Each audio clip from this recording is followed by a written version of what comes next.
Good morning, evening, and night, everybody. Lemon here, and we're going to be talking about Union Arena TCG, the brand new Bandai card game coming out here in North America. Now, this is such an exciting card game. It's a lot of fun to play, and it's a lot of fun to collect for. There's a lot of cool collector cards that you'll be getting while opening packs and stuff like that. But the first ones we could get here are the winner cards for the super pre-release. So let's go into 6 helpful cards in each deck, general tips, and some helpful combos that you could pull off in Bleach and Hunter decks to help you win your super pre-release events. The first 2 cards we're going to be talking about here are the SRs in the deck for Bleach. We have the Ichigo and the Renji cards. First off, we're talking about Renji here. On play, you get to minus 3,000 BP to any of your opponent's frontline characters. This is a really strong card, but it does cost 2 action points to play. If you cannot minus something that is 3,000 or less to be able to KO, get that removal, get that tempo that you need, I personally would not be playing this card. It is a 4,000 attacker, which is nice, but there are better 4,000 attackers if this card's just basically going to turn into a vanilla because you're not popping off that AP. There is a combo later on in the video that we'll be going over that uses this in a niche situation that you're going for game, but otherwise, if you can't pop something when you play this, go ahead and play 2 other cards. I know it is tempting because it is the SR, but there are more plays that we could do with 2 AP. Going on to Ichigo here, we have the only raid card in the deck. Now, there are only 2 of each of these SRs, 2 Renjis and 2 Ichigos. So if you get an Ichigo in your opening hand, especially if you have a baby, you know, one of the smaller Ichigos to raid on, that is going to be really strong for you. Now, the downside to this, you do need to kind of build up your sideline area quite a bit, because every turn, if you want that impact, you're going to have to place 4 cards from your sideline to your removal area. You do get to draw a card, which is nice, and you do get that impact 1, which impact 1 in this super pre-release format is really strong. Later in constructed, we do get ways to deal with it through impact negate, help balance out the game a little bit. But in this super pre-release format, I'm telling you, impact is very strong. So we want to get these on the field, and they're swinging for 4, and they have impact, and they're drawing you cards. It's really nice card. It's really fun to play. Next up, we're going to have a nice little combo here. One of the cards right here lets you draw 1, trash 1, which is a very early game play that allows you to build up your trash so you could get your Ichigos on the field, so you could do the 4 cards from sideline to removal, so you could get this effect. This card is really strong because not only because it's 0, but it does have the cycle. So in order to get this back in our hand, there are 4 copies of this card, but to get it back in our hand, we could use Orihime here, which allows you to basically bounce. Go ahead and, if you can, bounce an on-play effect like this card here, which allows you to draw 1, trash 1, and keep cycling through your hand, so you could build out the ultimate hand to win that match. The next 2 cards we're going to be talking about are just helpful tech cards. Orihime here, again, here with a double block, 3,000 power, really strong early, less a strong late game, because late game they're going to have more 4,000s, 5,000s card characters they're going to be swinging you at. But with the early game, getting this out early, it's only a 2/1. You could play this in the front line and double block. So double block is essentially you block, and if it survives, you restand it, and you get to block again on whichever other attack you want. So early game strategy, and in some play styles, people push out a bunch of things to get like low BP characters, get a bunch of chip damage. This basically shuts that down. On top of that, if you do have this card out late game and you get an active trigger, this active trigger allows, it actually has an active trigger, allows you to restand a card, and it gets plus 3,000. So this turns into a double block 6,000 character if you pull an active trigger. And I'll tell you, there are a lot of active triggers in this deck, so this is a pretty strong card to have in your front line. More early than late, because in late game you're kind of relying on getting those triggers, and we don't want to rely on the triggers in order to win games. The next card I want to talk about here is this one. When attacking, you basically just add 1,000 BP, which is really nice. 4,000 is a really strong attack in this super pre-release format, so having that 4,000 early game, if you feel like you have enough pressure because you have a bunch of small characters on the front line, or maybe you have an Orihime or something like that, and you don't want to summon him or promote him from the energy line yet, you just summon him to the back. He also generates 2 energy, which is really nice. The second deck we'll be talking about is the Hunter x Hunter deck with the super pre-release. Hunter x Hunter is definitely the way to go. Now, if you're just a diehard Bleach fan, I'm not saying you can't win. Don't let me get you down. You can win with Bleach. You just have to see more of your cards. Not in a way that, oh, it's like whoever sees the cards. You just have to see the combos. With Hunter x Hunter, you have more possibilities, more lines of play, and more ways to win. So I'm going to be going over the cards here, some of the key cards that are definitely important, definitely get to know, so you can win that SPR with your Hunter x Hunter deck. Now, the first 2 cards we're going to probably talk about again are the SR cards. 2 of each of these cards in the deck. Killua, you get to KO put anything on the front line that equals or is lower than the BP you chose. So if you have a 5k through boosting abilities, then you get to KO a 5k. You do have to choose another character that is not Killua. So you can't choose Killua and KO a 4k. You have to have another 4k on the field. That is very important to remember. Gone here though, we have Impact 1 just for free. Unlike Ichigo, poor Ichigo, we don't have to pay anything for it. We get this every turn, every attack that this card is in a raid state. And then on play, all of our cards get boosted 1000 power, which is really strong if you have a bunch of 3Ks or a bunch of even 2Ks on the field, which is really strong. Boosting your entire, it's not just your front line, it's your entire field of characters by 1000 BP. The next cards here are the 0-1 and the 1-1 combo that we talked about in the Bleach deck, except it's a little different. This is same exact effect as Orihime, return, bounce on play, generates 2 energy. But we have this card here instead of the draw 1 trash 1 like in Bleach. This one just on play gets to boost one of your other characters by 1000 BP, which is also really strong. Or you could bounce and do it again, bounce and do it again. You know, it becomes a thing, and it's really nice, especially when comboed with this card up here, another Gone card. So this card, when it gets to 4000, it gets impact. As I've said in the past, impact is really, really strong in this format. So you can have, you know, one of these in the front line, promote or raid Gone, and then he's at 4000, he's at 5000, and they both have impact, which is really strong. If they don't hit an active or a special trigger, you're probably going to take a bunch of life that turn. Now, the next 2 cards we're going to be talking about are Kurapika and Hisoka here, both really strong cards. I feel like the Hunter x Hunter deck just has so many more cards that are just so much stronger. Talking about Kurapika here, if you generate 6 or more energy, you get to add 1000 power to him. Being able to get to 6 is pretty, it's not that hard. So having a 4k on your turn and your opponent's turn, so you could block with this 4k as long as you have 6 energy generation, is really, really nice. Now, Hisoka is its own beast of a card. It is a 6 energy 2 action point card, but don't let that scare you. If you could summon this guy, it's definitely, it's gonna help you swing the game in your favor. This is a 5000 BP card. It's going to be the strongest card out of the 2 decks as far as BP is concerned. It also has Impact 1 and Damage 2. Going over this real quick. Impact 1 would mean if they blocked and that blocker gets sidelined, then they still take 1 damage. However, you might think, well, why wouldn't they just take the 1 damage anyways? Damage 2 means if they take the life directly instead of blocking, they would take 2 damage.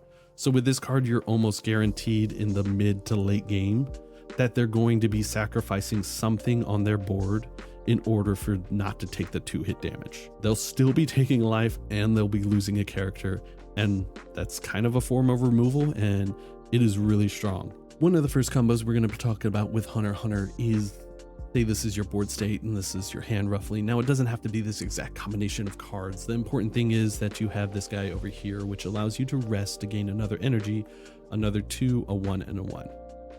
Say we don't really want to promote anything to the front line because we see this Hisoka in our hand and we're like, man, Lemon was like, man, this is a really strong card. We really need to get this out here.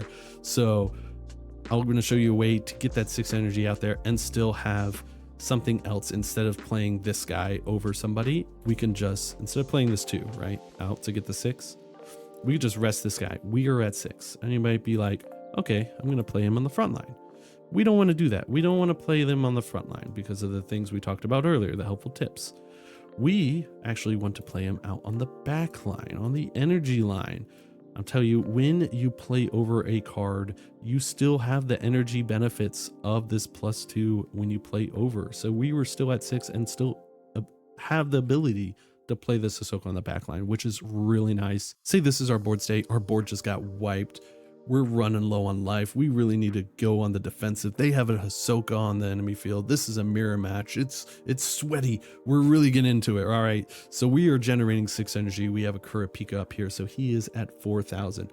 One way we could get rid of that Hisoka, say I play Tompa here, which allows me to minus 1,000 to an enemy that is 1,500 or greater in BP. So now that Hisoka is 4,000, which means we can play our Killua here to the front line and KO that Hisoka. If we don't have Tompa, Killua is just such a strong card. I can't emphasize that enough. It's just so strong. We can, on our move phase, promote this, right? And then we could play this for 1,000.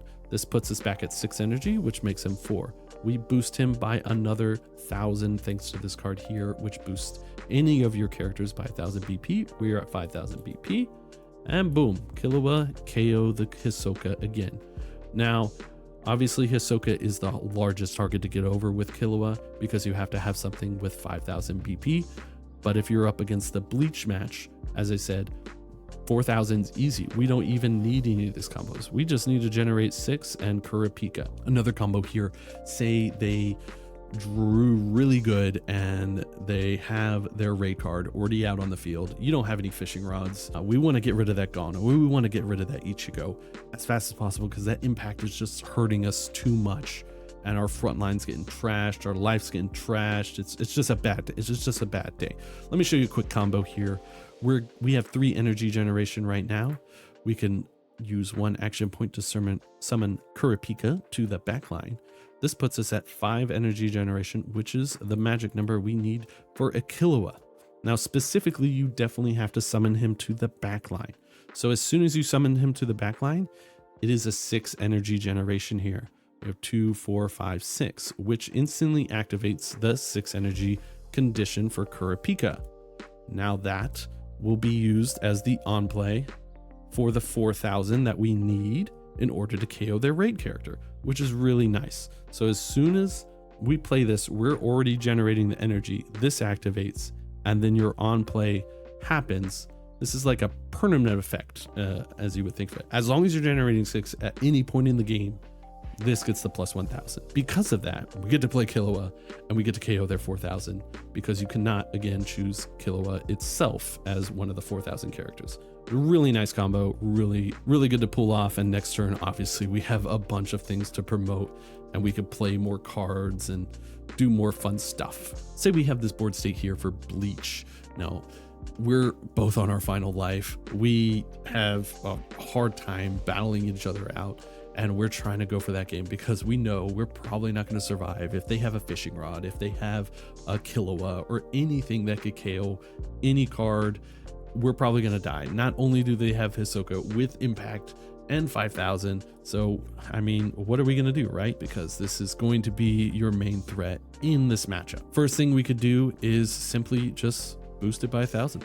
Delicious Bread allows you to boost by 1,000 and now he's a 5. Simple as that. Impact, as long as you have the impact, him being at 5, if he blocks, it still dies. Hisoka still dies. So that is a very easy combo, but there are only 2 delicious breads in your deck, so you might not be able to do that. Let's pull out the other 2 of card. As I said, this card is most of the time really good if you have something you could KO. Now we could KO something, but say for example, all of these were 4,000s. Let's make it even worse on ourselves. Our thing is we only need to hit that impact, right? So if this was all 4,000s and 1 5,000, we can summon this to the back line for 2 AP. and we can minus the Hisoka by 3000. This puts him at 2000 during our attack. So he can no longer block the impact. He still has to let something die and take the last life, which in this case is pointless. It's not a final, it doesn't matter. You have to think of ways in order to get the Hisoka down.